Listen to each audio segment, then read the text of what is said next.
I, 29F, dated a guy Joe, 30M, for 3 months before he left me to go back to his ex Kim, 30F. Right after we broke up I found out I was pregnant and now I'm at 24 weeks. I let him know and he was ecstatic. Turns out his girlfriend had fertility issues and would likely never be able to get pregnant naturally, and he has always wanted to be a father. Getting back together was out of the question for both of us, so he's still with his girlfriend. Joe was only allowed at the initial appointment because of COVID-19, and we found out I was having twins. According to Joe, when he told Kim, she had a mental breakdown about her infertility and wanted to talk to me. I met them at their house and Kim stated that she wanted to be involved in my pregnancy because she would eventually be the children's stepmother. She started telling me that I needed to do a home birth, that I needed to formula feed so that they could have the babies half of the week, that she wanted 1 boy and 1 girl, and that she wanted the kid to call her mama since they would be calling me mommy. I shut her down and said I would make the best choices for my children and my body and left. Kim continued to be overbearing and texting me every day about my eating habits, exercise habits, and ing about how her job wouldn't let her take maternity leave. At the virtual genetics counseling appointment, she attended instead of Joe and took over the whole meeting trying to talk about her family history, which wasn't relevant. When it came time for my 20-week level 2 scan, they allowed me 1 guest and Joe suggested I take Kim instead of him, which I refused to do. Joe did end up coming and he found out the gender because I wanted to keep it a surprise for me so we could throw a gender reveal party. I put a pregnancy announcement on my social media and then she put up an announcement saying they were expecting twins, the non-traditional way, and how blessed she was. I was irritated but I kept my mouth shut.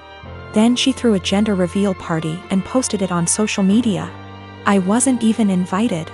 She also announced that she's having a baby shower. I commented on her posts and told her to stop treating me like a surrogate, that the kids weren't hers, and that Joe didn't have any claim or custody of the kids until they are born.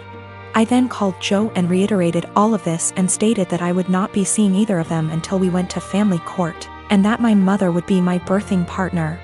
He and Kim and some of her friends and family are saying I'm an asshole, and her mother even called and insisted I give her one of my babies. Like, this is the Parent Trap?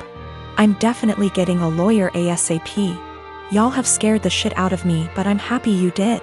We used condoms because I do not react well to hormonal birth control, and I had to wait to get a non-hormonal IUD because of other medical issues. The Thursday I posted this, I went to the police and they stated that there was nothing they could do because a crime hadn't been committed. In my state, orders of protection are criminal or family, so I was able to get one against Joe. On Friday, I did get a lawyer and they let me know in my state there was nothing I could do as far as custody before the babies are born. So I will be leaving my state soon to ensure that this isn't my baby's home state and I can't be charged with anything.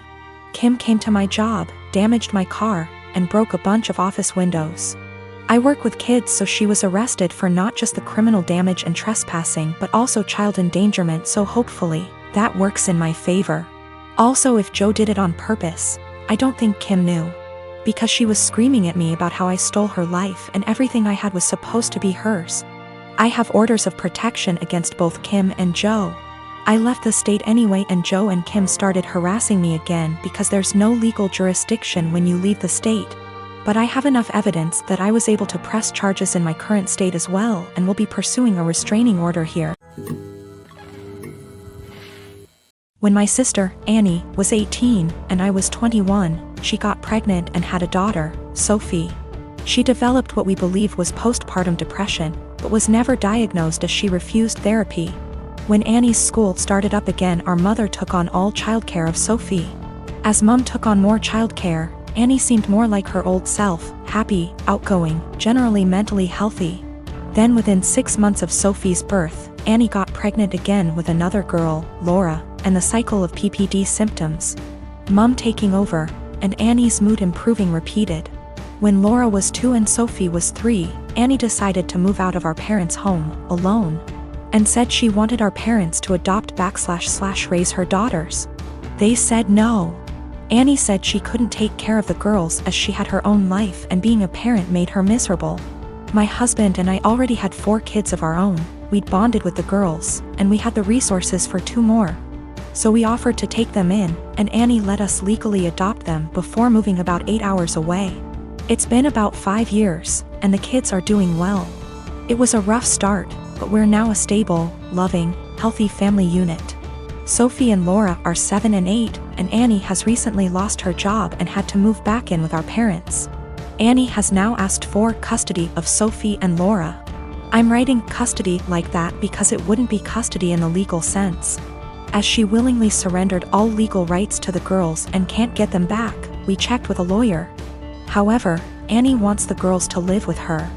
Initially she said she wanted them full-time and to legally adopt them back from us, which we obviously refused. Then she offered a compromise of alternate weeks, so 50/50 custody. Again, we refused. Given her insistence, we don't even want her around Sophie and Laura. So we've not been going by my parents' house as we typically do. It's been a month of constant badgering, insisting we let Annie bond with her daughters and allow her to at the very least take them for overnight visits, saying that Annie had PPD 5 years ago. And now she's ready to be a parent. I've responded that we are not babysitters, we are Sophie and Laura's parents.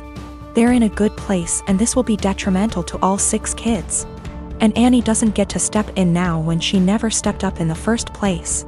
The response from my parents and Annie is that I'm being unsympathetic to her PPD and I should let her at least have a chance, rather than deem her unfit without giving her a chance to prove herself. Plus, given that we already have 4 kids other than them, Sophie and Laura could probably do with a smaller household, and saying we're being unreasonable for not allowing Annie to bond with her kids. I gave birth to my daughter weeks ago. My experience was pretty traumatic, and since it was my first, I had no clue what to expect. When I went into labor, I had the most difficult time of my life. I was in pain for hours. My mom was with me, but she had to go, and my husband was with me the entire time. I did something so embarrassing in the delivery room. I pooped myself, which was unexpected and just, I don't know, but it was embarrassing, and although my medical team were very professional about it, my husband couldn't help himself and started laughing about it later and even telling my family about it, but they didn't react. Just didn't find it funny, and neither did I. In fact, I found it embarrassing, and I already told him to stop bringing it up, especially when he started joking about getting me diapers for my opsies. It got really tiring and chipped away from my self-esteem and confidence. We were with his parents celebrating New Year's Eve together when I excused myself to the bathroom. While I was getting up, he made a quick remark and said, "Oh, yeah, you should go quickly because we don't want any accidents just like the one we had at the hospital. You know what I mean?" While blinking at me. His family actually laughed and brother-in-law commented, "Good one." I was astonished and so angry and ashamed. I literally just lost it on him and yelled at the top of my lungs, calling him a cruel and insensitive jerk, to be using the difficult experience of birthing his child as a joking matter and humiliating me in front of everybody. He was shocked, staring back at me and not saying a word.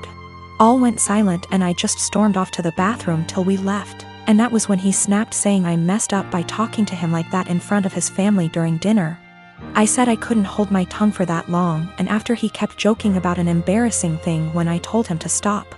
He said he was just joking, and I went overboard with my reaction, and also, I should have sucked it up and waited till we got home so we could address this privately, and I could even yell at him as long as I wanted. We argued about it after we got home, and he kept saying I humiliated him in front of his family during the celebratory evening by being petty and trying to one-up him. He even said I should have laughed along, not fly off the handle licks that. My dad married my stepmother 3 months ago, and I feel like it made my life significantly harder and less pleasant. They moved in with us, and for the indefinite future this situation will not change. We have a 3-bedroom house, and before they moved in, my dad and I had our rooms, both with bathrooms. And there was a smaller room which was a study for my dad. After they moved in, Jenny, 16, turning 17 next month, got my room. And I had to share the smaller room with 11-year-old Tom and 10-year-old Mike. All my books, my telescope, my stuff are packed and in the basement now since there's no space anymore. This made me real angry, but my dad told me that I have to be a team player, and this is what him and his wife agreed on. Jenny treats me like shit.